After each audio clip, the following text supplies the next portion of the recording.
Welcome back to another episode of the Challenge Insiders on Reality Pop. We're here to talk about everything with the Challenge, episode 4. And I did get confused because I jumped onto the MTV Canada website and it said episode 5. So I don't know if it's episode 5 or actually episode 4 that we're talking about. I feel like they are looking at the first episode that I thought wasn't an actual episode as something that is actually a part of it. But we all know what we're talking about. And I'm going to go over to my right-hand man here. We'll call ourselves Screw from here on because we're both color coordinated. He's got the bear on his chest and I've got the champion on our chest. So Drew, how are you doing? I'm doing pretty good. Also with my burgundy hat, I'm just like Ron Burgundy, ready to talk about the challenge, keeping it classy. You're gonna get messy? No, I'm keeping it classy. Fessy can keep it messy. And we've also got with us, as always, Chantel. Chantel, how are you doing? I'm great. I mean, I love the challenge. It's always fun to talk about. Even like bad challenges, really still pretty good challenge. I love this episode, even though I hated this episode. You know, it's just all the feels. I remember watching the whole thing, and I was like, okay, is this like what? Like nothing's happened. Like is that the big fight? Like we weren't sure what was going on, and then at the end, we're like, okay, this episode delivered in the end. So I definitely it took me on a ride, and I enjoyed every minute of it. I was just going to say, you coming in here with the hot takes, not liking the episode, because in my opinion, this was probably the best episode of the season so far. And like myself and Drew sort of said before we went live here, it just delivered on all fronts, right? And the show is so good at telling its storylines now that they kind of sort of premise what's going to happen an episode or two beforehand. You know, with Amber coming in, we always knew that there were going to be a certain element of Fessy not trusting Amber, but we also find out a lot more here of the dynamic between Fessy, Casey, and Josh. And really, Josh is number 3 in that pecking order. You know, he's not being respected, I feel like, the same way like the Casey and Fessy relationship. They seem to be the really two tight people at the top that make the decisions. And Josh, I think, tonight got a bit of a rude awakening. But also with Josh, I was like biting my tongue and in shock how I was feeling about him. I'm like, is Josh the voice of reason in this episode? Like, what is happening before the end, obviously? But like at one point when he was talking to Devin in the club, and I was like, wow, like Josh is making sense. I agree with what Josh is saying. Like, what are we in another dimension? What is going on here? I'm team Josh. That was the general consensus on my week's review and recaps comment section. Was everybody was like, I cannot stand Josh, but this episode, he makes so much sense. Like he is understanding the game. What is happening? Like everybody was blaming Fessy for us starting to like Josh because of this episode. And I think that's where people were getting even more frustrated with Fessy. But yeah, Josh was on point this episode. Like it is interesting. Yeah, it was crazy. It was good. Like, has he found the secret sauce to making the challenge people love him? You've got to just bag on Fessy, go against Fessy, you know, and everybody is going to jump on board with the Josh train. And also the fact that, you know, one of the things I like about Josh, and I wasn't that similar boat to you, Chantel. Like, I was not a fan of Josh and Big Brother. I didn't like his win. I was a Paul fan, and I know that's a lot of controversy around Paul as well, but I like Paul more than Josh. And I was not a fan of Josh when he won at all. I thought, you know, messy player, came into the challenge, didn't like him season after season. But one thing you cannot take away from Josh, and I think I kind of pointed to that in the previous episode, he is putting in a lot of effort. He is trying to better himself physically to do the challenge, and that's admirable because if you look back a couple of seasons ago, he wasn't in the same shape as he is now. Now, will he ever have that natural athletic ability? I don't know. I mean, they could have won this last one. It was pretty close between Amber, Josh, Fessy, and Esther, so respect on his name there. But the key thing here for Josh really is the fact that he's showing a more of a willingness to be flexible and work with people across alliances, work with Devin. You see him in this episode talking with the young bucks, with Nelson and with Corey, having conversations about, you know, what happened between Devin and Kyle, and we'll obviously get into that.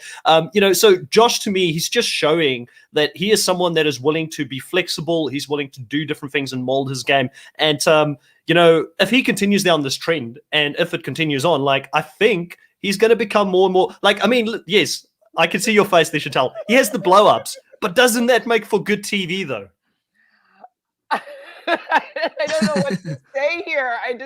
I feel like I'm not even allowed to speak because I don't know if I want to speak what I want to say. Say it. Just say it.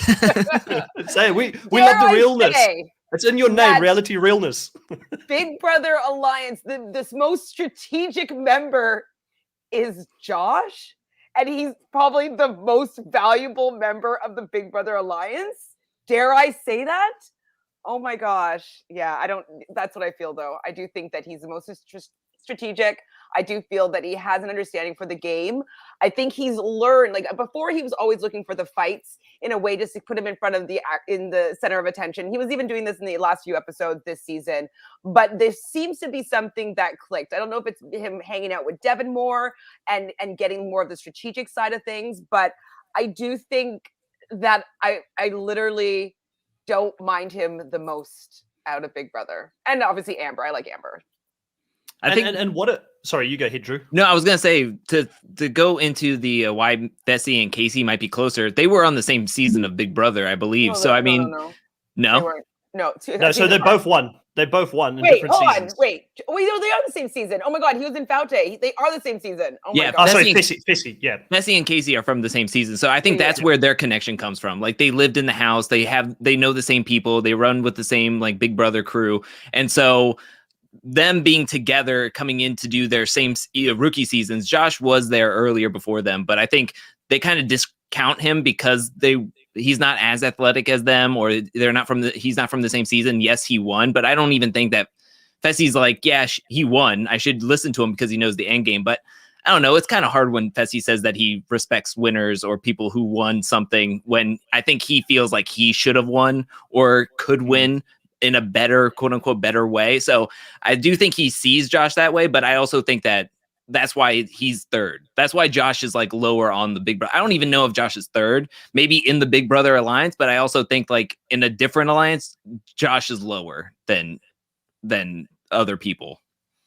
And it makes no sense for Josh to stick with this Big Brother Alliance. Like, do you really want to run a final against Casey and Fessy, right? So that whole conversation between Devin and Josh talking about the fact that we respect that we are not going to beat CT. We're not going to beat some of the people that are super athletic, that have been there before, but let's work together towards a common cause that, my best chance is to run a final against you, Josh, and Josh, your best chance is to run a final against me. So having that mutually beneficial alliance, I think Josh is getting it, but I'm really interested to see here, does Josh really turn against Big Brother? Does he really go against them here?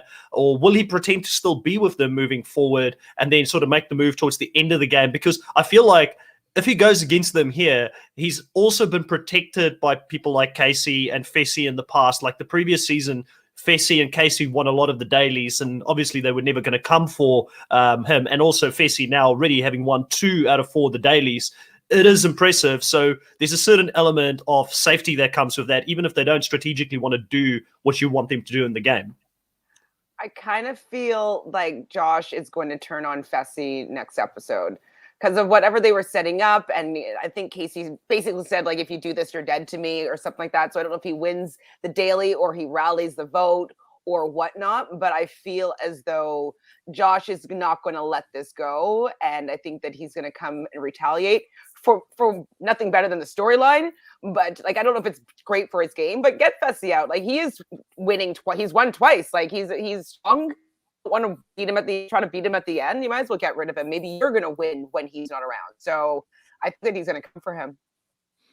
I think it's very interesting because I agree that Josh won't let anything go, but Josh is also extremely loyal. And I think he holds whatever he holds, like personally, he holds it to other people just as strong. So with Fessy turning on Amber, yes, she's in the Big Brother Alliance, but a lot of Casey and Fessy don't even really see her in the Big Brother Alliance.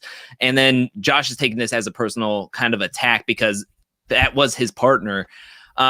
Also, Casey in her confessional said, I can't believe Josh is blowing up his game and sticking up for Amber, which to me was like crazy. I thought she would say something about like, oh, why is Fessy blowing up his game for Amber? But it was like the opposite. So it's like, I think both of them are going to turn because I think Josh is going to blow this up right when they come back into the house. Josh isn't going to let it go. They're going to want to talk about it right then and there. They're going to have this big fight, and Casey's going to be on Fessy's side. So it's just going to be weird how everything's going to happen. Although I don't know if Josh will turn on Big Brother. I'll believe it when I see it because he is so extremely loyal. And also they all run with like the same group. Like Casey is like dating Nani and Josh is very close with Nani. So how do you work together with Nani, but not together with Casey or Josh working? It's just a weird dynamic now. Well, maybe Big Casey... Brother Sucks is getting into his veins, into his like his parameters. Yeah, because I was wondering, we see Casey in the next on episode saying, if you're kind of like dead to me, or I can't trust you moving forward. Whatever she's saying, we don't see who she's saying that to, and it could also be Amber. It could also be Amber. I mean, Amber could go there, but we had this conversation here. Obviously, Amber, she gets pulled in early in the episode with Casey, and they have a conversation. And Amber feels really positive about this towards the end, thinking she's in a good spot. And I've become, and I've always been a pretty big Amber fan. Like for Chantal will know, I've always said this. I really enjoy Amber. I feel like she's got a good heart, and she keeps getting screwed over by other people. And I just think she's a good person. So I like her, and probably helps that she's good looking on the eye. I want her to stay on the show as long as she can. I have to say though, she looks amazing in her confessional look this episode. I was like, oh, yeah. Wow, like she's already gorgeous, but I was took my breath away. I was like, wow, she looks absolutely stunning. So I didn't mean to cut you off there. I just had to point that out. No, stunning. And also just the way she carries herself for the most part through the show. I mean, when everybody's taking stabs at her, like last season, she was the person that was sort of being disrespected by that Big Brother alliance. And she's the one that's coming into this season almost having to justify the fact that she felt angry about it, which she was completely justified to feel angry about the fact that her alliance was turning their back against her. And the one thing that I find immense satisfaction out of is that she's the only Big Brother player that has won the game. Josh has not won it yet. Fessy hasn't won it yet. Casey hasn't won it yet. And it especially kills all three of those guys that Amber's the person who won it. And, she again here gets screwed by going down. And I was extremely conflicted because I'm a big Michelle fan, obviously a big Survivor fan, and I'm also a big Amber fan. So I don't know if anybody else felt conflicted or if it was just me. I ended up shouting for Amber, I've got to be honest, because I wanted more drama. And I knew that with her coming back, there will be more drama in the house. I 100% was conflicted because I did not want Michelle to go. And Corey, I wanted to see more what they could do. They kind of were dealt kind of a bum deal. Like the whole rookie, having to go in all the time. I get it. So that's typical. But I was hoping that they would be able to last a little bit longer. But so she was dead. We knew that they were going to be down there for sure. And then when it was Amber and like obviously the fireworks that happened before Amber actually went down and the drama, I know we're going to probably talk into depth about like the drama of the Lair elimination. I was rooting for Amber because I just needed to give a big middle finger to that messy Fessy. I just was like, I just needed it not to work. Because, the last episode, it was like his voiceover being like, and that's how you execute a plan. It's like, no, this is how you execute a plan, Fessy. So I just got hit with a huge major deja vu going back to the Casey and Amber talk because it was exactly the same talks that were happening last season. And I know a lot of people were saying on my comment section, like Amber's sort of gullible to think that, like Big Brother is just going to accept her now that she's won. But it's like, this is her second season. She's looking for friends. She's thinking that maybe they are trying to turn a new leaf. But this is kind of like fool me once, shame on me, or shame on you, however that goes. Don't do it again. I mean, she worked well with Big T. Big T's needing some friends. I would like to see Amber go more towards Big T and like get some numbers that way instead of falling back into this Big Brother thing. It's almost like an alliance just because we played on the same show at one point. And I don't think that holds much water to like if you're clicking with somebody and really vibing with somebody, which I think she did with Big T last season, a lot better than anything that Big Brother's been doing or helping her with. I mean, I don't think they helped her at all yet. No. Well, I think the reason why she's like, well, if we can offer each other a little bit of safety and I can be included in the Vets Alliance here, like, yeah, I think that she was just doing her best to try to protect herself. It doesn't mean that she would have kept them all safe if she won power, possibly. But I think that she was doing her best just to get a few people that might not say her name. Hopefully, obviously, this didn't work out in her favor, but I think that that's why she was trying to make nice with the Big Brother people, even though she was coming across as very gullible, being like, I believe what Casey's saying. And Casey's like, I don't trust Amber at all. And I'm like, Casey, why don't you trust Amber? Like, you guys screwed Amber over. Why don't you trust her? Like, it makes zero sense. So I wonder if they're projecting, like, if somebody said that in the confessionals last season about me and did all that stuff, I would want revenge. So now they're like, she must want revenge. She's just being polite to our faces, but we have not seen a single proof that Amber is like wanting to take them out at all. So it's just weird. No, I mean, she got convinced by Casey here that she was okay and she was safe. So really, really bad move. And like Dubbo here in the chat says, shouldn't Fessy be worried about Nelly T coming after him instead? Now, obviously, there's the truce at the moment. But in reality, you know, we know that there's a massive split between the veterans and that there is still an element of the Big Brother Alliance. The veterans continue to call them the Big Brother Alliance. So there is the Big Brother versus the challenge veterans as well that will still come after each other at some point. And is this a bit of a miscalculation here by Fessy? I think we kind of already answered that. Amber was never going to come after him. So I do think it's a miscalculation. It may be a little bit early to go after Nelly T, especially if there is still other potential rookies on the board at this stage, because it will just bring that war and sort of bring it a little bit to the forefront a bit faster. I also want to touch on Zicha here in the chat, who says that Fessy had a lot of deals with the rookies going into this one here. And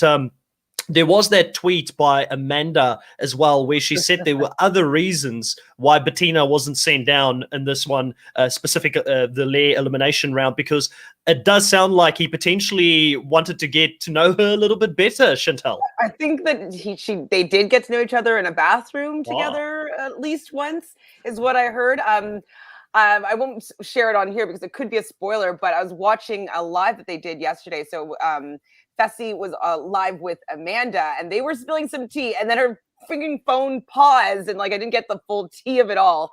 And Michelle kind of popped in at one moment, and she may have spilled some tea. I don't know if it's official or not, so I won't share it just because it would be a spoiler if it's true. But Amanda was saying that there was reasons why Bettina was never going to be thrown in, and there's a little bit more than just friendship going on, apparently. Interesting. So the other thing here, obviously, we've been talking a lot about Fessy being one of the people that had to make this decision, but there was also that conversation with Esther and Fessy in the club, where Esther sort of said that, she has to look at it a little bit differently because she's a rookie. She doesn't have any of those relationships that Fessy has in the game, because Fessy, he's protected regardless of who he puts down there, but Esther was really worried about who she's going to put down there, and she had to make sure that it's someone that she doesn't have a relationship with so that they don't come back to try and burn her at the end. So what do we think about this move here from Esther to put in someone like an Amber in this situation, and also to put in Yui here? Do we think that it was a good move for her, or do we feel like she wanted to go in a different direction and potentially wanted to put the same people in that they put in last time because there would have been less blood on her hands? Well, the one thing that I wish that Esther had recognized is when she was talking to Fessy, I think they were in the club, and she was saying that she wanted to be protected, and if she's going to keep people safe, she wants to know that they're not going to send her in. She's still a rookie, even though she's with him. He never gave her any sort of reassurance at all. And if I were her, I'd be like, oh, he doesn't care whether or not I'm his partner or not, and he's not kind of trying to protect me at all. So knowing that, she should have been like, oh wait, he's not going to do anything that is going to benefit me necessarily. He's going to do anything that benefits himself. So I would have sussed out Fessy for like his motives. But then I think it was in the deliberation, she was protecting him, being like, don't say mean things about my partner or something like that. Don't call my partner something. And I was like, what? Don't stand up for Fessy. This is like not the move, Esther, not the move to be like Fessy's right-hand woman. Like, no. I kind of like it just because Esther, I mean, you got to take a shot at the vets. If this is going to break up the vet alliance, I mean, to me, this is the move Esther makes. I mean, she's sitting there going like, Fessy said her name first. And then I'm going to repeat it. And guess what? It's a vet going down there. It's the first vet pretty much going down there. And hopefully this fractures and maybe it'll take some of the heat off me for sending Amber in there. And maybe this is going to be better for my game. I mean, if Fessy is going to get messy all over this place, maybe she cannot be the next one thrown in. Maybe Fessy will be thrown in by himself and then Esther can get a whole new partner and be much better off in the game. I do feel like Esther has been. I don't know if she watched the previous seasons to see what Fessy was like in his previous season, which was probably him at his worst. But I do think that he has her kind of under a spell at the moment because she has that one confessional where she says that Fessy keeps telling her every day how lucky he feels that she chose him and things like that. And obviously Fessy is trying to work really, really hard on his image because he got absolutely slammed after last season. And I do think she is kind of falling for that a little bit, and maybe she does feel a little bit safer with Fessy than what she should. I wouldn't be surprised if they're using the whole Big Brother thing to say you're good with us because she played Big Brother in Nigeria. That's a potential other thing they could use there as well, and she kind of falls under that umbrella. But overall, I've been really enjoying Esther this season. I think she's a very underrated competitor because yes, you can say Fessy's in that team and Fessy obviously will win a lot of challenges, but a lot of it comes down to her being good and keeping up with Fessy. And in this challenge, we find out that she was part of the top 6%, I believe, of 6,000 people in a valedictorian when she studied law. So undercover, very, very smart person playing this game. And she does seem strategically, like you said, Drew, she seems aware enough to know when to sort of step in, when to sit back, and being someone that's played a Big Brother type of game where there is social politics involved. I do think she's smarter than what a lot of people potentially may think she is. I am worried for her, though, with so many of the rookies falling around her. Who really has her back here at the end game? Because Fessy will drop her in a hot minute when he can. And we know Fessy is not going to stay with her all the way until the end and end up playing a final with her. He's definitely going to go and try and find Casey or someone else to run a final with. Oh, absolutely. That's what I was saying. I wish that she recognized that and got that reassurance from the other women that weren't going to be thrown down there. They should have been doing one-on-ones and being like, hey, if we don't put you down there, will you make sure that you keep Esther safe if you're trying to choose a rookie to go down in there? So I think it was smart of her to want to do that. But the fact that they just didn't show it, that it didn't happen, I think that's not great for her game. She's had power twice. She's done two things that are not necessarily beneficial for her game. Yes, Amber being gone or Michelle being gone is going to be better just because they're good competitors. But I don't think that she gained any social capital, anything that's going to be helpful for her saving her next week. So I think she's going to have a big target on her back from here on out. I mean, one being chained up to this giant ball and chain named Fessy, who keeps on just making a mess of everything. But also she did win 2 out of 4 missions at this point, and she basically was the MVP of this mission, of this episode, because Fessy was just hanging upside down yelling Morse code into a walkie-talkie, and she was memorizing codes, and she did the right moves too, because she listened to Kyle, which a lot of people shouldn't listen to Kyle, but she listened to Kyle when Kyle said, don't throw it on me. And that ultimately helped them out, because when Kyle had a sabotage, he didn't throw it on Fessy and Esther. So, yeah. I mean, she did the right moves. She knew the Morse code, and she was able to win that while Fessy was just hanging there, yelling Morse code into a walkie-talkie. So she was completely doing it all on her own, pretty much this episode. So, I mean, very much hats off to her, but yeah, there's a huge target on her back. Sure. On the topic of Dial, let's talk about it. Obviously you've got Devin and Kyle. Kyle says that this best friendship of theirs just organically happened because they're both huge dicks and they just sort of gravitated towards each other. Absolutely love that commentary. And we saw a little bit of them working together in the previous season as well. But quite rightfully, as we all know, Kyle is always going to look out for Kyle. And in the heat of the moment here, he takes out Devin in the challenge. And a massive fight happens right in front of all of the rookies. The rookies are loving it. Priscilla's got her popcorn out. She's observing. Everybody thinks this is going to be what's going to happen. The veterans are finally going to come after each other.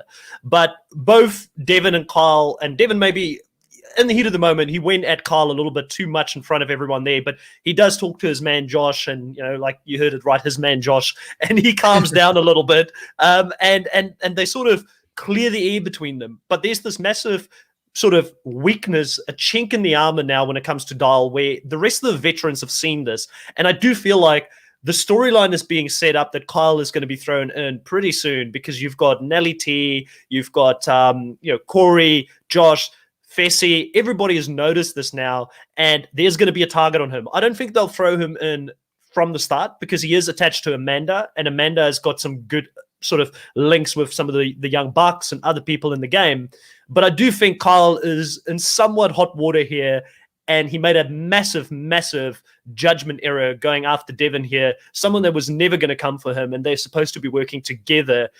Overall, great TV, but stupid move from Kyle here, right? I think Kyle's just kind of a dumb.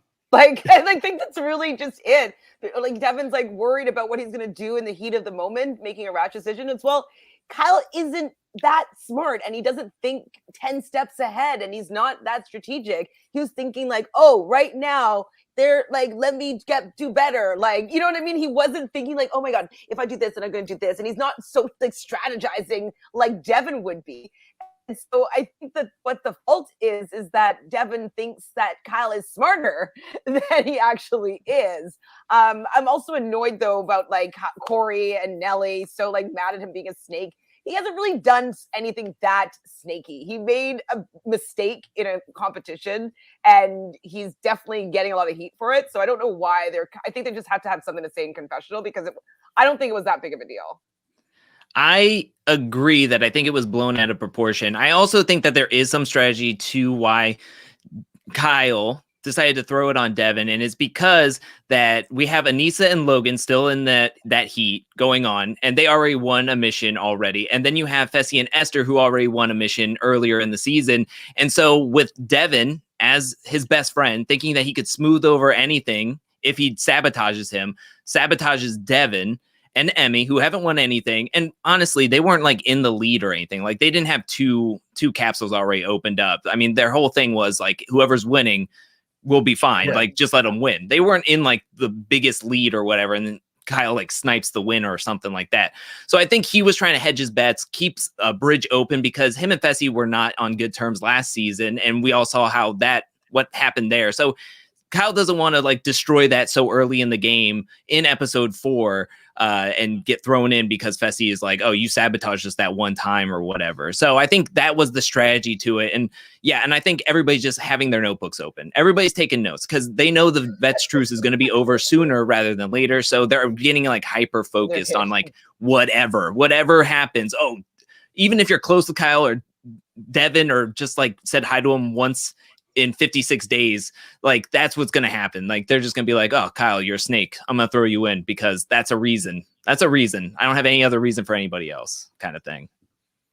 Yeah, another one of the vets here, similar to Kyle, obviously, is a bit of a storyline developing around him and him being potentially someone that could be in danger here in the near future, sort of gameplay. But if you look at Big T, like, she's kind of missing for a big part of this episode, but she does notice that she gets taken out quite early in the challenge as well, and that she potentially isn't as close to Josh and the other vets as she would like to be here. And you guys mentioned that Amber should be working with Big T to a certain degree, but it does feel like Big T doesn't really have many people that will go to bat for her here, which we spoke about it a little bit last week when we talked about the recap. It's really disheartening because it looked like Big T finally found her footing last season and started really working her way in, but she's still not being accepted by this crew, by these veterans over here. And I was wondering about it off air prior to coming online here. Does it maybe play into the fact that Kyle and Big T are both from the UK and they don't get to hang around with some of these veterans just in their everyday life when the seasons doesn't happen? Does that have an impact on it here? And is it maybe why somebody like a Big T or a Kyle, when they come into seasons like this, they should always have a little bit more of a go at playing and working with the rookies? Because it's different when you're talking to people over a video chat every now and again, every couple of weeks you catch up, or on Instagram Live, compared to actually staying or living in the same city or being close enough to actually go and do things on the daily. Do you guys think this is a big disadvantage for these guys coming into these seasons? Well, now that you're pointing it out, to think about it, I'm wondering if it's because they both have British accents. Because like, you know, the fair of it all, and like, you know, some of the players that have been very controversial and done some interesting moves have all been from the UK and have a British accent. So I wouldn't be surprised if, like, on a subconscious level, they're not trusting people that are not American, especially, you know, the UK, where they've seen them do some kind of shady things. I really think that Bear probably tainted them a lot with his antics as well. And then Kyle, how he has acted past seasons as well, hasn't been that great for him. I wouldn't be surprised, though, if they're just like, oh, like, I can't trust these Brits.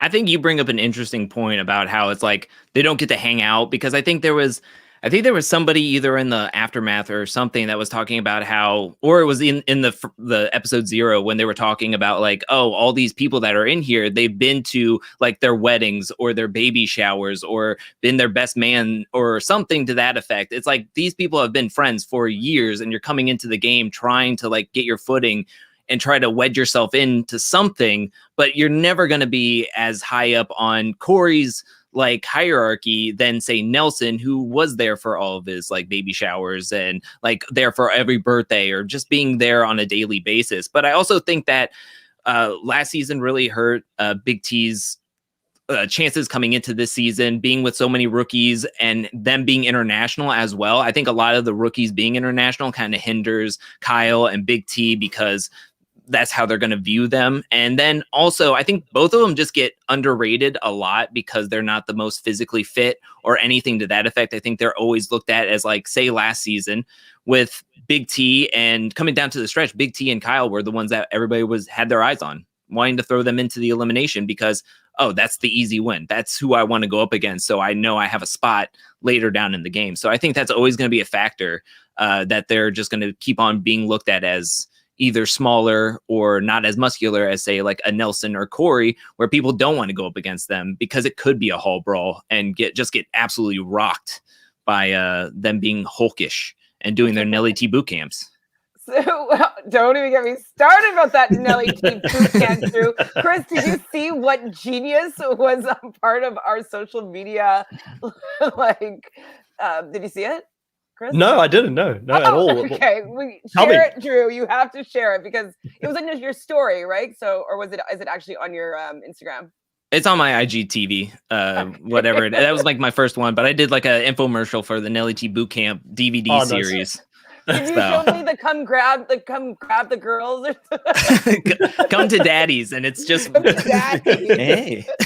There's a bit of that cringiness in the beginning of this episode again from Nelly T, just talking about Bernard coming back into the house. And I also wanted to touch on, while we're talking about some of the international and sort of the American way of doing things and the cultural differences and potentially the disadvantage that comes with that. We obviously had Berna here in this episode really struggling to communicate with her partner because she doesn't say dot and she doesn't say dash and dots or something like that. She says noughts and stripes or something like that. It was like this whole way of just communicating that's a little bit different. So the language barrier differently, I think this season even more so when you've got non-English speaking countries that compete in the challenge, you're seeing it a little bit more.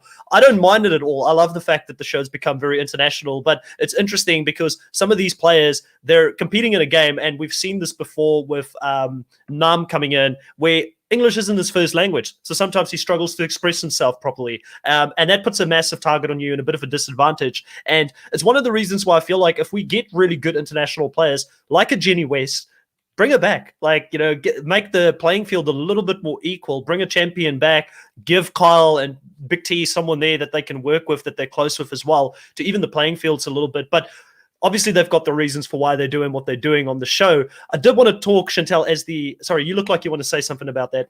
I was going to just say, like, what happened? Like, where's CT? Why isn't he protecting Big T at all? Like, or having some sort of conversation with her or giving her some strategy advice? I'm just wondering why he's so removed from helping her at all in the game.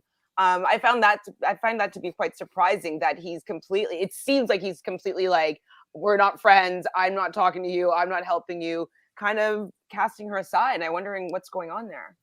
It's a good observation, and I do think that last season things got pretty heated between them at one point. Maybe, and we don't know this, it's all, sort of rumor innuendo. Maybe Big T had a bit more feelings towards CT than what we even thought. And, there might have been some things happening behind the scenes afterwards, conversations happening where CT felt like, he doesn't want to give her the wrong impression or want to come into the season. And he's going to, because that's typically what guys do, speaking as a guy, is like, if they feel like a girl's coming after them and they don't have that same feelings towards them, they kind of distance themselves in most cases more from that person instead of, sort of being in that uncomfortable situation or giving the girl the wrong impression. Guys are not great at communicating. So, like, surprise, surprise. So they'll probably rather distance themselves. So it could be an element of that. And obviously we don't know this, but I'm just sort of, because I've noticed this as well, Chantel, he's really been distanced from her this season and it really feels like she's got no one. Well, speaking to your point there, I'm wondering if it's because he got back together with his wife. I don't think he was with her necessarily last season, at least during the filming. So maybe that was a little bit of an open door. I always thought that Big T had a little bit of a crush on CT. And so maybe that's why that dynamic worked so well. But maybe, his wife doesn't really love the challenge. I'm sure she loves like the fact that he's won $500,000. But she doesn't like his friends and she doesn't like who he is on the challenge. And so maybe this was a sort of agreement that he had to make, is like no flirting, like no like having any girls that have a crush on you. Maybe that was a stipulation for him to come on this season. Oh, well, so he wins $500,000 and suddenly she's back with him afterwards. Surprise, surprise. I don't know the timing. Okay, I don't know. I mean, I'm holding out hope that they are having conversations, because CT is not being shown at all. Like, he is staying way far out. I feel kind of bad for Burnham because I don't even think he's actually trying in these missions. I think he just doesn't want to like put a target on his back, and I think he doesn't want to make moves. I think he would rather just stay in the background. And we did get to see him a little bit with Huey in this episode, but I would hope that they're having off-camera conversations, that he is being a friend, but we're not seeing much of him because he's just not as messy as some of the other players that are in this game at the moment. Well, and he's smart enough to be like, I'm just going to take a step back until it's final 8, and then I'll go in and I'll win everything, get to the final and win the game. So I think that he just knows how to play. Yeah, so Dan agrees with you. Dan agrees with you here and says that CT will probably be a target if he does stand up for Big T at this stage. And then Sam asks, how is Turbo and Burner connected? They both played in Survivor Turkey, and that's how they know each other, I believe.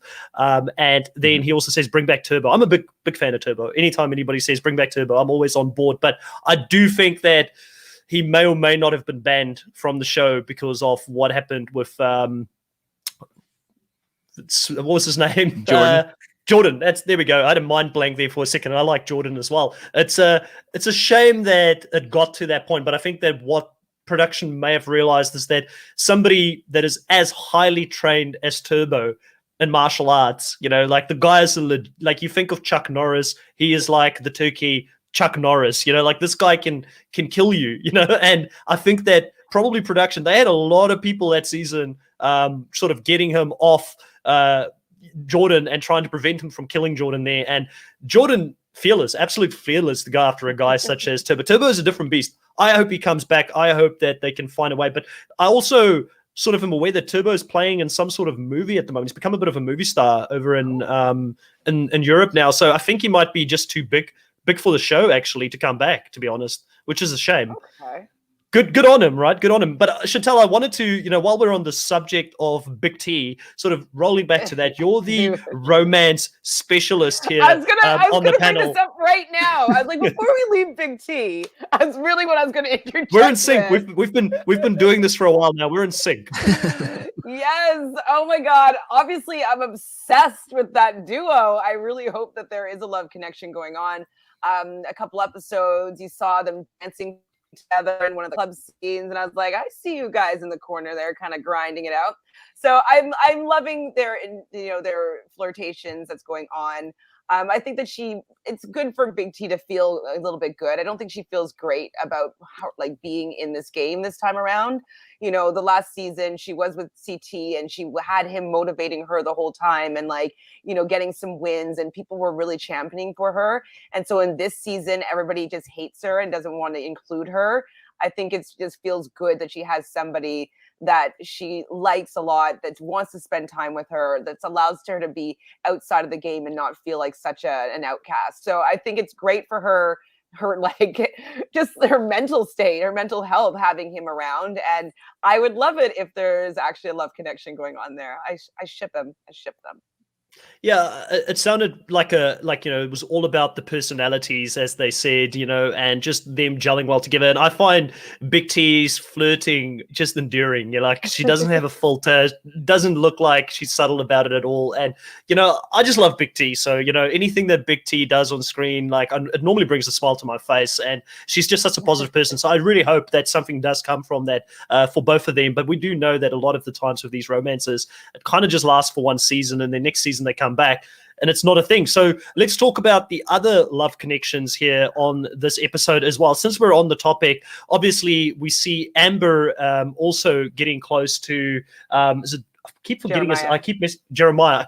Some other reason when I look at him, he looks like a Joshua to me. But Jeremiah and I don't know why. But Jeremiah and Amber, they are starting to form a little bit of a connection here as well. And Amber says that she hasn't felt this way about anyone in a long time. And we've actually never seen Amber in any of the seasons that she's played on reality TV hook up with anyone. I do remember Beast Mode Cowboy, the cringiness about him going after her. But, this is not something, I feel like Amber's quite a private person in general, and she probably wouldn't want this to happen on screen, but she is starting to fall for him as well. Obviously, that's one of the other ones. And then the continued thing that's happening here between Ashley and Nelly T plays out in this episode as well, which was really funny to watch as well. Well, you're missing the last and Michelle and Emmanuel. Here we go. Well, I knew there was one more. What I wanted to talk about, because go ahead. Earlier on in the episode, there was a point where Emmanuel says I think it was actually maybe later on in the episode actually, where he's like, if she goes, I might have to find someone new. And I was like, oh my God, is Michelle leaving this game? Because I couldn't understand why Tori and him are rumored to be dating, and she went to go visit him. And I'm like, no, I want Emmanuel and Michelle together. Like, what's happening? And so when he said that, I'm like, oh my God, Michelle is actually going to be going home, and that's going to leave the door wide open for Tori to come in and snag Emmanuel. So that was one thing that was saddened me about this episode. Yeah, I knew when I saw a lot of more of Emmanuel this episode, I was like, something's going to happen either with him or Michelle, because he's just talking more and more about that's my girl. CT, how dare you drop my girl? I will come after you. No, I won't come after you, kind of thing. So, and then Huey, when he was like, bring my girl back into the house or something, there was a lot going on. And I was just like, okay, they're really leaning into this. And it was leading up to the goodbye kiss that he had, which I thought was a very sweet moment. But yeah, I just knew something was going to happen when that all came crashing down. They weren't subtle this episode about subtlety is not normally the challenge strong suit. I mean, when you see somebody that you've never seen before on screen multiple times, you're like, oh, Tracy is on this season and she's not going to be on here for long. So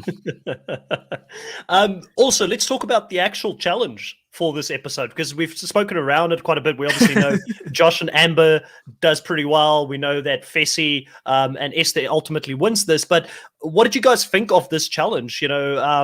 The one they had to hang under this big structure. They had to go and do the Morse codes. Obviously, Huey has his freak out moment, and we haven't spoken too much about him, and we'll get into Huey as well. And they have to decipher these Morse codes, and then they've got a partner that runs up and has to come back down and unlock the codes. And then the first to get 3 will ultimately win, and they get to eliminate another pair as they unlock these codes one after the other. For me personally, I thought this was one of the best challenges so far this season. Like with the cave and swimming out, it sometimes can be a little bit hard to follow who's doing what, because different people are competing. I don't always like it when you've got different 2 groups competing against each other. I like seeing all of them on the course at the same time, so you get a better visual representation of who's actually doing well. It's easier to follow as a viewer. And I thought, just the whole look of this challenge, being suspended so high up in the air, being able to sabotage other people and pull them out of the game, it's a classic, but it still is a goodie. And I really, really like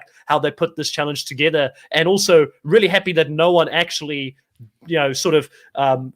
decided not to do it, and everybody actually got into it, even though Huey was sort of in 2 minds about it. Well, I didn't find it very easy to follow because, like, I was like, well, who's in the lead? I don't know who's in the lead. How's Kyle supposed to know who's in the lead? I just couldn't tell. Like, oh, you don't know if they have two done? Like, I don't know. Anyways, for me, it was hard to follow who was doing better, and so I couldn't really get my own opinion exactly of like if what Kyle did was terribly wrong. And so yeah, like I thought it was an interesting challenge. I liked the elements of it. I just didn't think that it played for me that well on TV because I like seeing who's in the lead and how much are they in the lead by. And I didn't fully even understand when you take the Morse code, like, was it a color coded bomb that they were getting the number for to go? Anyways, it wasn't for me completely clear. I thought it was. I'm on the fence with it. I mean, it was. I think the thought process behind it was good. I thought it had a lot of good elements, but I think together it just was like, I don't know. It was kind of weird, and the sabotage really played into the vets' hands, being able to just easily, like, Coriel and Michelle needed to win this to stay out, and they just had no shot of winning this.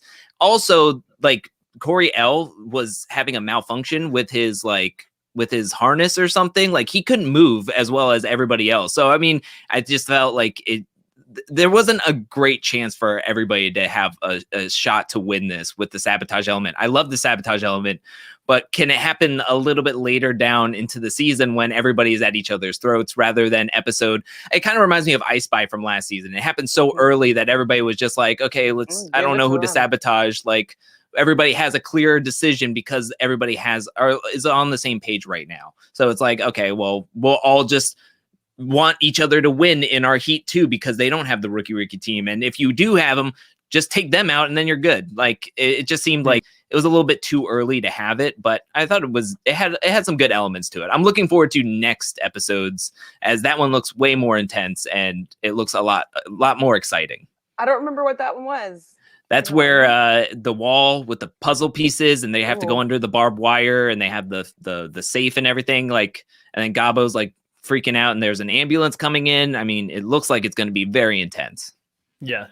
And I mean, you bring up a valid point here, Drew, with the vets sort of gaming the whole system. And obviously having people come and play the show year after year or season after season, they're very well aware of the different dynamics within the game and what they can do strategy-wise. And one of the things that, again, we sort of mentioned it last week, and I'll mention it again, the vets have already worked out the theme this season. They normally work it out pretty quickly, and I do feel like the producers really struggle to keep one up on them. And TJ always tries to like say, oh, expect the unexpected, and he tries to like almost like he still can throw something in there. But we really see them here at the end of the game again working very well together. The vets, when Amber needs to choose a partner, Josh kind of knows she's not going to come back to him.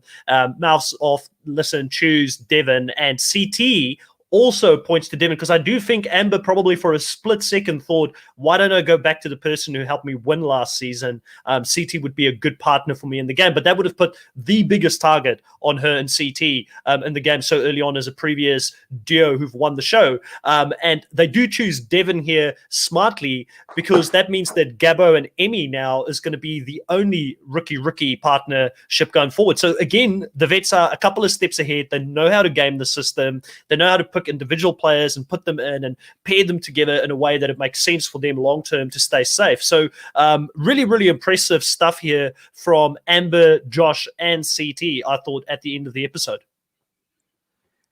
Yeah, no, I really, I thought that it was very smart of them, like how they reconfigured everything. I didn't think that they all had it in them to like figure out what to do there. Leaving a rookie team available to be targeted is great.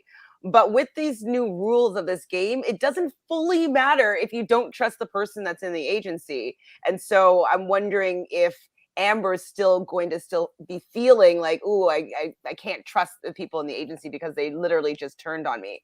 So I think it was smart. Yes, like you'll have like, I believe what's Bettina and Huey are together now. Like Emmy, I believe. Emmy and yeah. Who cares? Like they'll go in. It's fine. I mean, Emmy, I'm endeared to her, but like I don't need her in the game. Huey, I might be over his antics. I don't know. He's okay. He's funny sometimes, and then sometimes he's a little. We've got to talk. We've got to talk about Huey getting into the challenge and being more concerned about trash talking Michelle and Coriel than actually doing the challenge with his partner. I thought it was hilarious, to be honest, to see him trash talk while being in the middle of a challenge. And CT saying he's got the attention span of a 5-year-old or a 6-year-old. And Amber, we do know that sometimes can struggle to stay focused in challenges as well. She spoke about that in the previous season, but her being the person who actually has to keep him grounded and focused throughout the challenge, and obviously being the person that's experienced. But I get why you think you're over Yui's antics.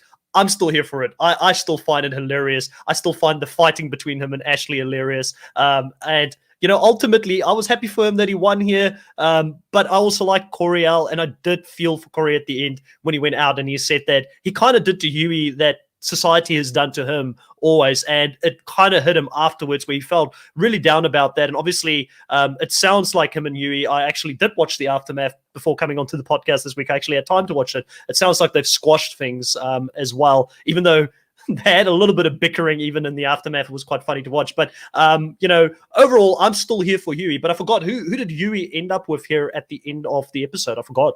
Nani. Right. Nani. Good choice. Good for him. Like, that was actually what the biggest surprise was. Like, wow, like you could recognize that Nani is in the perfect position. She's like, nobody's coming for Nani right now. And she has so much patience for her partner that I think that we could see Huey shine a little bit more because, Ashley, obviously we love to hate her or whatever. Like, she's very messy. She's loud. She's funny, dramatic. Whatever, dramatic, absolutely. And they really were clashing, which was humorous. But the fact that he had enough wherewithal to be like, no, I'm going to go and take Nani because it will put him in a better position. I think it was a smart move on his part. I think I think CT had flashbacks or deja vu from last season when he was paired up with Ashley, and he was like, "Do not come to me, Amber. Pick anybody else. Do not do this." I want to bring up that I just remembered or just thought of it. Like, I get why Huey wanted to go with Nani, but this season in particular, we're not getting a ton of Nani, and I almost think like she's in cruise control. She's like, you don't have to get skulls to make it into the finals. She's so socially connected with a lot of the people in the game. I mean, I don't think she's worried about winning anything or doing anything. She has Casey behind her. She has like Devin and Josh and whoever Josh is aligned with. Fessy's cool with her and CT's fine. I almost think like Huey going with her, I don't even know if she's going to fight with him to do anything because it's just like, I want to win. It would be cool to win, to have some power, but I mean, I really don't have to win. I don't think I'm going to be the one being thrown into elimination anytime soon kind of thing. I don't know. That's just the vibe I get because she was even like in the mission. She's like, we're probably going to be out early. And Gabo's just like, really? And she's like, yeah, just look at us. We're going to be out. And she didn't seem bothered by it. She didn't seem like, I need to win. I would love to win into the... She's just like, well, we could leave. I mean, we could end up not winning this and that's fine. Well, we'll just do whatever. Like, I don't know. It just seemed weird. It just seems like she's just on cruise control early on in the season. And maybe she'll come out of her shell later on if she wins something or if she gets partnered up with somebody better or something. So I don't know. That just came to my mind. Now I want to throw out there. We've seen Amber 3 times in eliminations now, and she's won 3 in a row. Is she becoming an undercover? Shouldn't be because she's a champion, but is she becoming a bit of a threat going into these eliminations and potentially sort of winning them when she goes down there? And I know, Chantel, you're a little bit low on that. Also, want us to think about this. I asked the question at the beginning of the live. I put a poll up to say, who is going to last longer in the game? Will it be Amber or Fessy? And we've had 17 votes so far placed, and surprise, surprise, Amber's coming up with 94% of people thinking that she will I'll put last an Amber Fessy. in there, an Amber as well, so maybe 95%. Yep. So Chantel, what's your thoughts here on Amber's performances in eliminations? I mean, I thought that this particular one, she was still a little bit frantic, and if you watch the aftermath, she does. Huey does say that he was the one that pulled Amber through that particular elimination, and like he was the one that reached out and got the key. But she noticed the key. So I like obviously Yui is going to play himself up here. Like, let's be honest, it's Yui, right? But if I remember correctly, she was the one who said to Huey, "Where's the key? You lost the key." And would he even have noticed that if she wasn't there. So I felt like she was calmer than him. That's how I saw it. Maybe I'm wrong, but I feel like Yui will blow his own trumpet as well when it comes to the challenges. Yeah, I mean, I thought it was cool when she did like the front flip over the bar, like that, and like they put it in slow motion. I thought she looked pretty badass when she did that. I still personally am not scared of Amber. You know what I mean? I maybe if it's a hall brawl just because she's tall, but I don't know. Math. Just put it in a math equation and she'll have some trouble. Well, exactly. Or like putting something in order or like any sort of puzzle. Like, I don't know. She's happened to have two things that she's won at. Like one was a hall brawl or two were hall brawls and one was this. And she did have her partner having a lot more urgency and like pulling her through. Maybe, yeah, if it wasn't for her, they would have maybe not found the key or that was dropped, whatever. Maybe. But I just don't think that she right now is that fearful. Like I'm not scared to go against Amber. I will say that I think this is the more impressive of her elimination wins because those other two were hall brawls. They were physical and against two opponents that weren't known for being very physical with Amber M and then also Big T. So, I mean, that's kind of like Fessy's wins right now. It's a hall brawl against Nelson, somebody very shorter than him, and then a pole wrestle against Jordan, which, come on, really?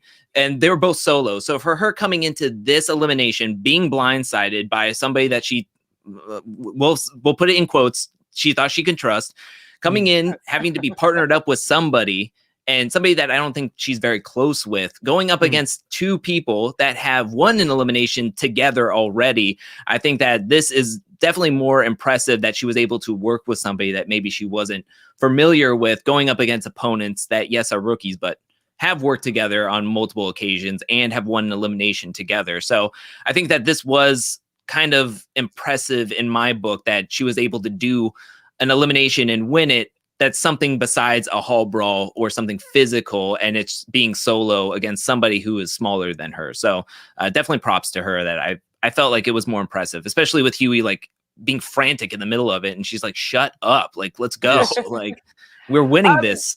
Just to your point, though, I do think that Corey L is a lot taller and a little bit more awkward for him to maneuver those railings. So I would just be more impressed if she beat Michelle on her own against, one-on-one. I might have, been like, wow, like, I can't believe she did that. So I think that the combination, like, yes, like, absolutely. She went down there. She was like flustered, angry, like, that could have definitely discombobulated her. Totally, she was able to channel that in and really focus and pull out the win. Yes, that's pretty admirable and awesome. And I was really rooting for it to happen. So, like, I'm Team Amber. I just don't know if she's like some like unbeatable beast. No. Everybody's able to be beaten. Yeah. I mean, even the best have lost. And so, if you're going to take your shot against a vet and you see this, why are you so fixated on a reigning champ as Amber? Why not throw in CT against somebody he's never worked with? Because that looks complicated and crazy and looks like a complete carnival game to me. Like, I don't know what's going to happen, but maybe if I throw the biggest dude in here that's so awkward, like it could be awkward for him to just maneuver around. If you're going to take a shot and ruin your chance with the Vet Alliance, shoot your shot and taking the shot at the biggest buck in the game. So I don't know. I just thought that was a wasted move. Yeah, exactly. I mean, a lot of fans coming into this sort of said that, at least with Fessy making this big move, he makes a little bit of entertainment. It's entertaining TV. He's not afraid to play his own game and he takes the big shot, which is fair. But is Amber really the big shot here? Like, no. Who is really Fessy's biggest competition to winning at the end? And it is, you're quite right, CT. So why don't you look at CT and throw him in there with someone that he's never worked with before, someone that you think won't do well, having to maneuver through all of that? It is a bit difficult because when you look at the coming back, probably. But I mean, if you look at the rookies this season, the rookie girls in general, when I think about it, they look pretty fit. That there's not too many of them that I don't know if they would have been able to maneuver that obstacle course. Like, who would be the rookie that you would throw in there? Maybe someone that don't see it coming, someone that's never been down there, like a Priscilla. Obviously, some shots were fired at Priscilla here, and also at who was the other person? Bettina, who never actually went into any elimination before, but she does look still pretty fit. Like, I've got a feeling still with Priscilla, I still very much have my eyes on that girl. I think she's gonna make some waves. We're gonna see some stuff, because why is the edit focusing on her at key points and giving her the opportunity to speak if she isn't going to sort of do better than what we probably think later on in the game. It's kind of similar to like how Amber was edited in last season. In the beginning, she wasn't really involved in any of the main stuff that was happening, but we still got to check in with Amber every now and again. And the same thing is happening here with Priscilla. I feel like we're going to see more of her as the game continues. Bettina is pretty quiet, I guess, at this point. But I mean, in general, I've been pretty impressed by the rookie girls. I think that they're pretty decent. I think all the rookies have been pretty good. They brought a lot to the table. You know that I was not like super excited in the beginning about like, who are these people? I haven't seen their shows, and they've a lot, maybe want to get to know them and want to see a little bit more what they have to offer. So I definitely think that casting did a pretty good job with bringing in some rookies that are rootable, that are willing to play, that they're willing to get a little bit messy. And the women are quite strong. Like I want to see what Berna can do. I mean, I know we're saying that CT is taking a little back seat for a little while, but like I want to see when he turns it on, like if they're going to become the unbeatable duo that I think that they could be. So I'm excited to see some of these rookies have their episode, and it's not an episode that they're going home.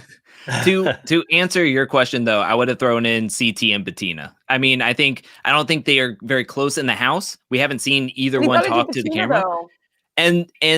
And also the height difference, because there was a big height difference between Coriel and Michelle, way more of a height difference between them than say Huey and Amber. So that may play a factor. Like CT is big, so to Chantel's point, like that could have been awkward for him to be having to go around, but also the height difference of having Bettina there, not knowing if she's going to be able to really like, if she was blindsided to be like, oh, I'm definitely wanting to go into this elimination. I think that's who you throw into this elimination. If you want to take your shot at somebody and hoping to get CT out, I think that's your best opportunity right here, is putting him in this pipe maze with Bettina. But especially you can see that it's something janky. You know how he's always like so worried about these janky competitions. Yes. Like this looks janky. This is where you throw in somebody that's usually good at anything physical, because like you don't know who's gonna win these ones. Absolutely. Yeah, this is the carnival game. This is the carnival game. The throw it up there and see who wins kind of thing. 100%. Guys, let's get into our draft picks and see what's happened after this week. We are going to get two players, obviously, here that won't make it past this round, and it will be Corey L. And also Michelle, sadly, has fallen here. What did we think of Corey L. and Michelle in this specific challenge? Do we think we see them again? Obviously, TJ at the end there talks to them and he says that, he wasn't impressed by Corey L. That the ladies were pretty gracious in either defeat or victory, but Corey L. and Yui, I don't blame Corey L. If somebody came into my face like that, I don't know if I would have stayed calm. Like, I felt like it was more of a bad thing for Yui to sort of go out there and challenge Coriel in such a way. So I don't blame him for reacting in the way that he did, but maybe it was a lot worse than what we thought, because it sounds like they came really close to blows, and, we had security down there pretty quickly. And I guess Coriel is a big guy. If he hits you, you're going to feel it, right? So, but do we think that we see both of these guys coming back in the future? I personally think they both will be back at some point. I don't know if they'll come back in the same season, but I'd be happy to have either one of them back next season. I can see them both coming back next season. Coriel especially. Coriel and Kells, they need some of these big guys if they're going to keep on bringing on CT and Fessies of it all. They need people that they're at least afraid of, or that you can throw down and have that hall brawl that we're kind of waiting to have. And so I do see them as big guys that seem to want to play this game and that are willing to go up against Fessy. Like, they're not intimidated or scared by him. So I see Coriel definitely coming back. And Michelle, for the fact that she's made such good friends with Ashley and Amanda, only being on this season for 4 episodes, and she's invited to all their lives and stuff like that, on the aftermath. It seems as though maybe something's going on with her and Fessy. I don't know. But it just seems that she's involved in the challenge world, that I wouldn't be surprised if they wanted to bring her in just to like build, like, I don't know, the Lavender Ladies 2.0 or whatnot. Like, I just can see her being part of that trio. And so, yeah, I think that they would bring Michelle back. Like, 100%. Also, Devin said that she's going to win the challenge season 50, so she's going to have to continue to come back to win the challenge season 50, right? Exactly. I think I think it's a must to bring a lot of these rookies back, especially if the audience is clamoring for them. And I think this is the problem that MTV is hitting with these ratings is that every rookie that they've brought in so far, they've just dropped either in 2 seasons or 1 season. Like, we haven't gotten that transition where we were able to follow an arc like we have with, say, Kara. But they lean so heavy on the OGs and like the Johnny Bananas, the CTs, the Karas, that once they stopped coming onto the show or the casting stopped bringing them onto the show, now we're getting a whole batch of people where the audience are like, I don't know these people. I don't want to watch these people. They're all new. Why aren't we getting more of the same people that we got to see or getting the people that we haven't seen in a while? So I really do think that there is a great cast here. There's great rookies here, but I want to see this arc. I want to see people and get to know them from season to season to where I can actually invest time into them, like Kels, like Michaela, Tatcha, Corey L, and Michelle. I think they're all great and they have potential. I want to see them come back for more so that way we can see the dynamic either between them or between everybody else that's in this season, so we can actually like get to actually have some investment with them. And then when they're brought back, we're like, yes, I'm wanting to watch these people play, instead of being like, I'm going to take the season off, or I'm going to catch it whenever I catch it. I'll catch it 3 weeks later when I can binge 3 episodes and kind of get to the gist of everything. True. I mean, it just surprises me though, because I find that, you know, it's, for me, it's really entertaining, these episodes, and I'm enjoying watching them, and I usually watch them like at least twice. And so like the fact that like these fans aren't watching the season, I mean, maybe it's because they're not watching it live, maybe that's the difference. But like, I would still be watching it. Like, I guess I'm just too much of a fan. Like, I'll watch any challenge even if it's not my favorite. Can you elaborate on that? Like, has there been really bad ratings for this season so far? Yes. This episode was the lowest ever, I think. Oh, really? Right? The last episode, last week, episode 3 was the lowest, and then I think this one outdid it, and now it's the lowest. But they aren't catching it live, and I've seen that with my views on my videos. Like, I'll get hits, and then they won't be as high as, like, say, the past couple of seasons. But as the week goes by, I'll get steadily grows as the weeks go on. So it'll even out, but it's just them catching it, audience members catching it at a later time instead of catching it right then and there. Maybe they're watching Big Brother or a different show. I know that's another thing too. A lot of people are worried about, like, well, a lot of people are very excited about Survivor coming back, as am I, but that's another Wednesday show that's going to be plopped right in the middle of the challenge. And if people aren't going to watch, they're going to prioritize something, and it's going to probably be Survivor for some and then the challenge for others. I think one of the, like, obviously I agree with you, Drew. I personally love seeing the arcs of different players play out. Like, for instance, Nelly T and Corey are 2 players that we saw come in as the young bucks who've now become like the more senior people there, the people that you love. I really enjoyed the scene where Devin and Kyle were talking about, you know, Corey does it for his kids every time and for his family, but Kyle is like, I'm a dad now as well, you know, so Kyle's become a dad, so he's also doing it for his kids. Like, I do enjoy seeing the arcs and seeing certain players come back time after time. But you're right, we've had some great young new talent come in, people who have won the show that have not even come back, like a Jenny West, for instance, which I'm going to continue to put out there. Shame on the producers for not bringing Amber in as a default this season. Shame on them for that, right? But they do a lot of other things really, really well. Like, I feel like the production value of the show, the camera work has just gotten better and better over the seasons. The challenges continue to be extremely innovative. Like, maybe last season I was a little bit low on it because they did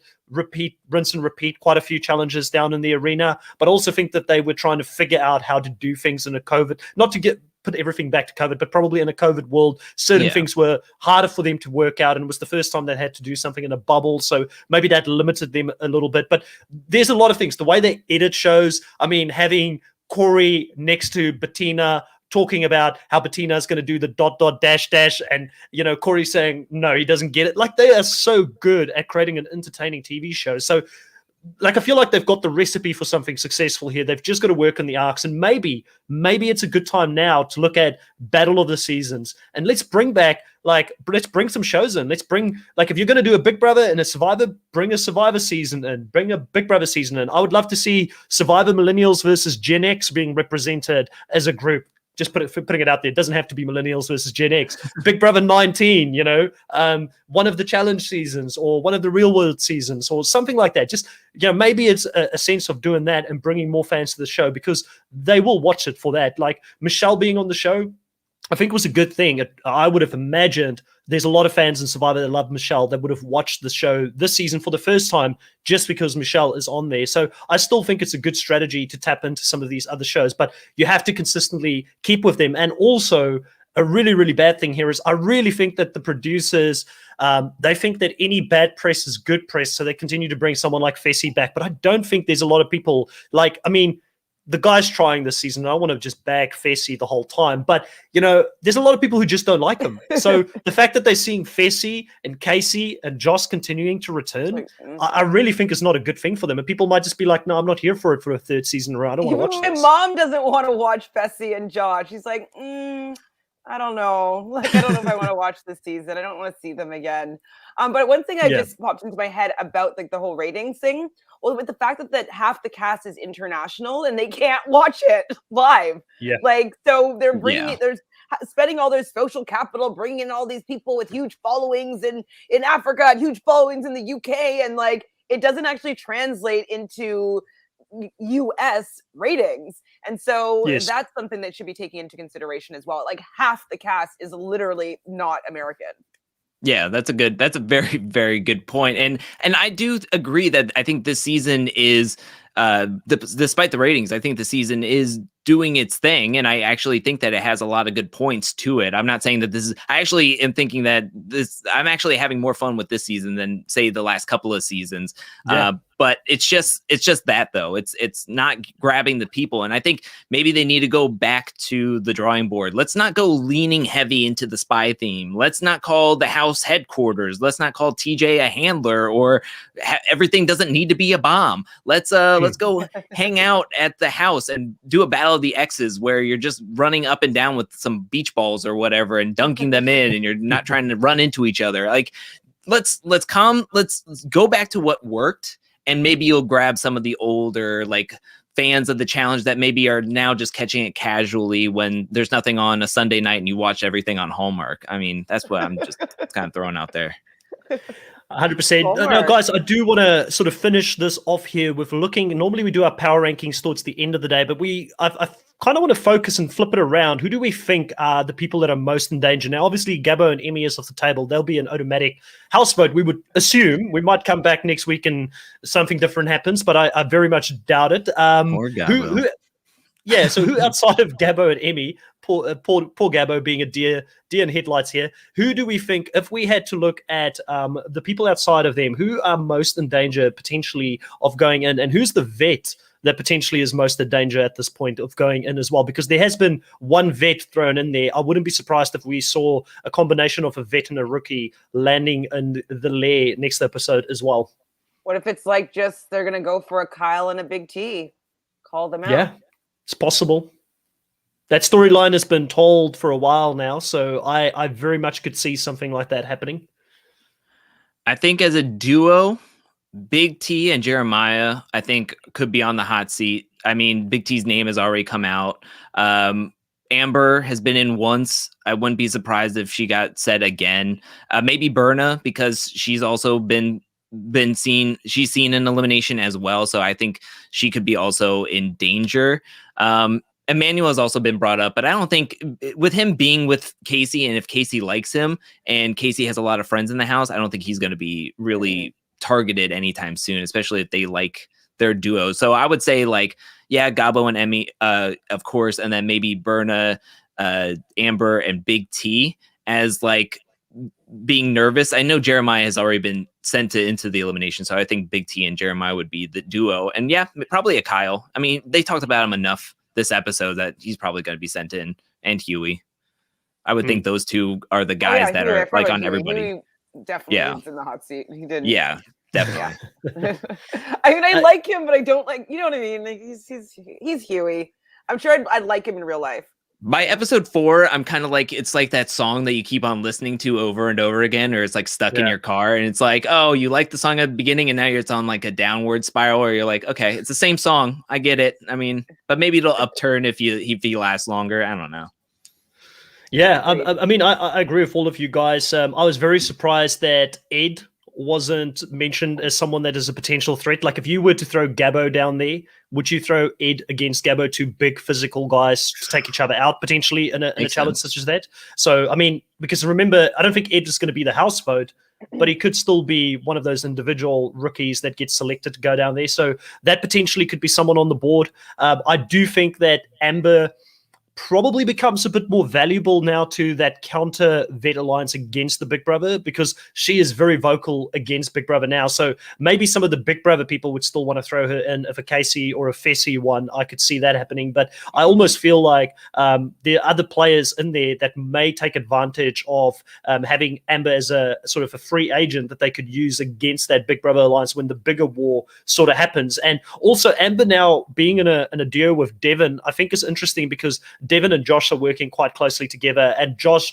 has felt some sort of a loyalty towards Amber this season, and he's given her his word, and I think his word means a lot to him in the game, and that's why he got so annoyed. So I do think Josh will, like, you can say a lot of things about it, but he is loyal and sometimes gets screwed by other people that he's loyal to, Paulie being one of the other people that sort of comes to mind here. But, you know, I think he's going to try and look out for her the best as he can in this game. But from the vets, I would say Fessy could find himself in hot water pretty soon as well, because he was the first person who made a move against the vet. And I am sure Nelly is, you know, taking a note from or page from Emmy's book, and he's creating his own hit list here in regards to who he wants to vote out, and that he is very, very high on that list as well.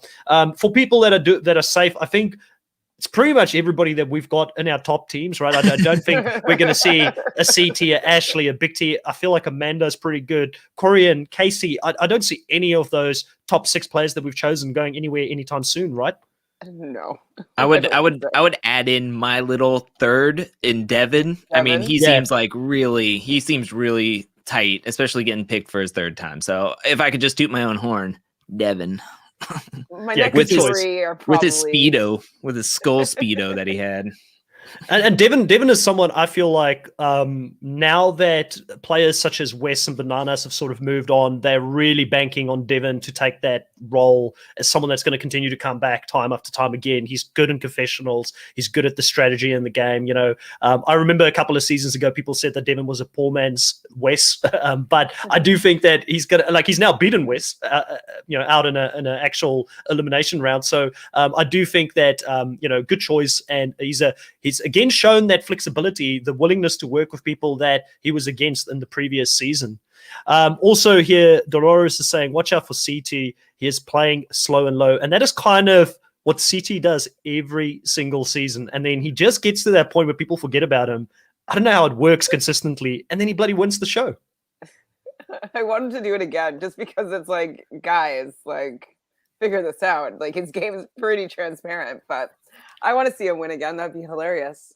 Gabbo's got a fan here, and Dan, and he says that he hopes that Gabbo doesn't go home next episode. I've actually really enjoyed Gabbo so far as well. His naivety and the patting on the head of Nani, it's really funny to watch. And I want him to be wrong about the popcorn muscles. I want that to be something where he goes down there and he actually proves a few people and himself wrong. Well, hopefully it's not like a physical one, because I think they made a power team of Emmy and Gabbo. Like, they are both physical players. So, I mean, whoever they send in against them, like, pray it's not a pole wrestle or anything like that. My gosh. Yeah.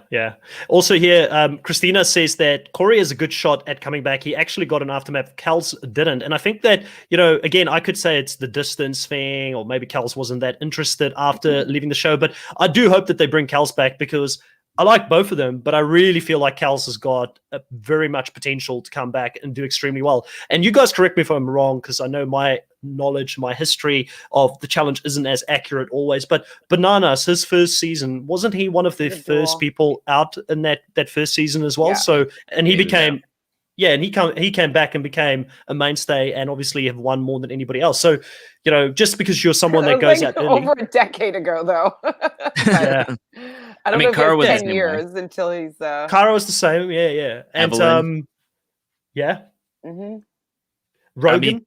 Rogan went out like second or something like that, if First, I remember. he went out First. on the Rock of Gibraltar. the pre-purge. And then Yeah. you could say Josh did too. Josh went out first, And then he came back, because and we haven't gotten rid of him yet. Dolores says that. though.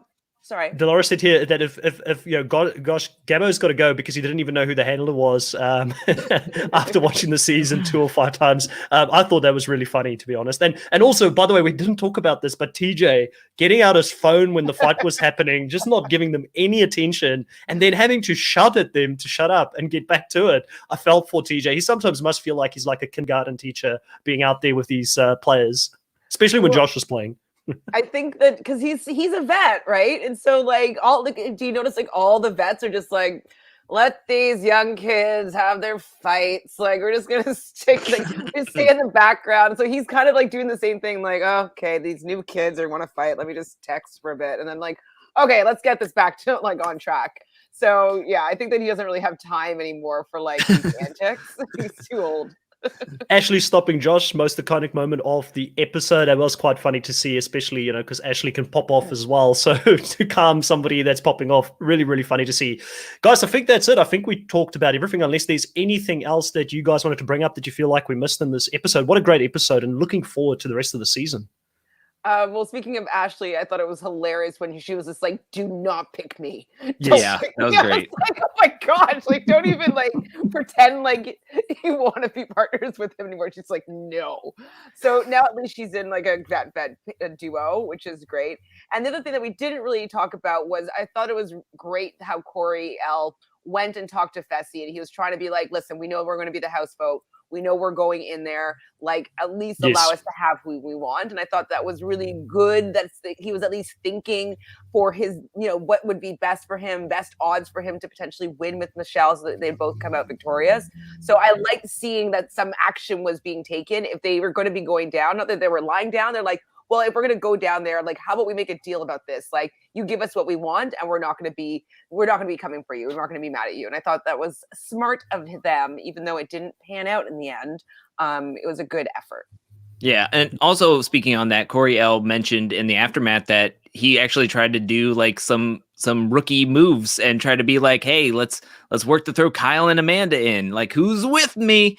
So if only, but at least he tried. I mean, in the episode, it did seem like they were laying down and kind of we'll go gracefully into the elimination. But I mean, it's nice to hear that they were actually trying to do something that wasn't shown on the TV. So that's the kind of stuff you want to hear and you want to see. So I'm hoping, again, why I want to see Corey L and Michelle and more of these rookies that have gotten out that have stood up to some of these vets to come back. Yes. Loved it. All right, guys, what's happening over in the next week on your channels? Drew, I'll get to you first on the Angel Cake channel. What do you have coming up? I have more a video. Infomercials. Yeah, almost, maybe. I have a video coming out this Tuesday. It's a fun one. I get to talk about clips that I haven't featured on the channel ever. So it's really fun that I get to I'm getting to put that together. And then I'm still working feverishly on the car video that I'm still working on, talking about arcs. That's a person and a player that it's watching her throughout the seasons and just the way she went. I was like, that's what we're missing here. So yeah, I still got to power through her 5 straight final appearances because all those seasons are 20 episodes long. So I'm just going to be powering through that this coming week, and I'm excited. But yeah, that's what I have planned.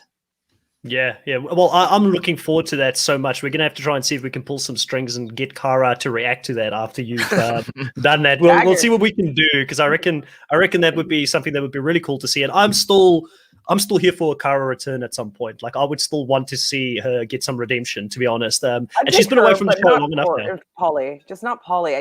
Please. Or get either one of them back on different seasons. But I feel like that, they're really so tight again, like so tight together that if Paulie doesn't come back, I feel like Kara won't come back. And I feel like that's what's prevented Kara from coming back at this point. And I don't know if that's ever going to change. And maybe we never see her come back just due to that one reason of her. I don't think she'll ever play again if Paulie doesn't get the same respect and if he doesn't come back as well. So, yeah.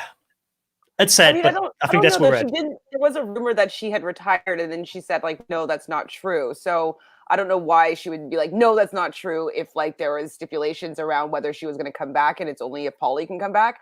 And I don't think that Paulie is allowed back. I feel like he's done some things that's given him a big X with the network. So I mean, I don't mind Kara coming back, but I can't take Paulie. I can't. What did Paul? Do you know what Paulie did? Do you know what the rumors are around that? Well, one rumor originally was that he didn't pass the psych test, and then I think there was a lot of threats that were happening over like drug messaging binges. And stuff. So I'm not sure if there's more or less, but I think that he rubbed the network the wrong way. Yeah. Well, I hope that if she ever listens to this, that she does change her mind and she actually does come back and play the game even without Paulie. Because I've heard her in many podcasts say that she won't come back if he doesn't come back. So that's why I think she hasn't come back, because it's probably for them, it's non-negotiable. And I'd be surprised if she hasn't gotten some calls to come back individually since then, because I really feel like, like you said, Drew, they've invested so much time on her. At one point she was the face of the show, and if we've got other players coming back, like how many times can Anissa still come back, at this point, before they need to find that other person that's going to come back. So and Anissa's been pretty quiet actually this season as well, which makes me a bit fearful for how far she'll go into this season as well.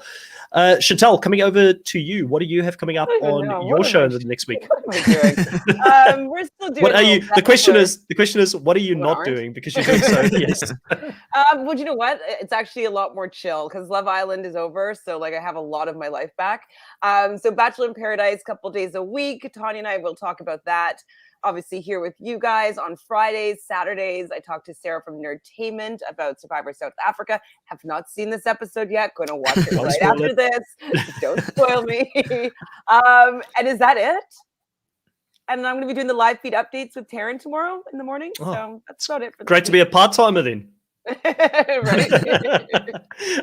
So on Reality Pop, I will be back. I don't even want to do the time conversion right now, but 10 a.m. South African time, or converted to 6 p.m. Australian Eastern Standard Time. Don't know what it is in Eastern Standard Time in America. So many different time zones, but catch it afterwards. If you can't watch it live, I'll be doing the next recap for Survivor South Africa Immunity Island, and I will have a former runner-up of Survivor South Africa, as well as my guest Amanda Hussein will be the guest tonight. Sadly, no Riley, so it'll be me and Amanda holding the fort on this recap, and then we will have on Sunday the latest Evicted Castaways exit interview. That was a great one as well, and we will then move into next week on Wednesday to do Australian Survivor, the final week of Australian Survivor, leading into next weekend. It will be the finale of Australian Survivor as well. Both Australian Survivor and Survivor South Africa kind of ending here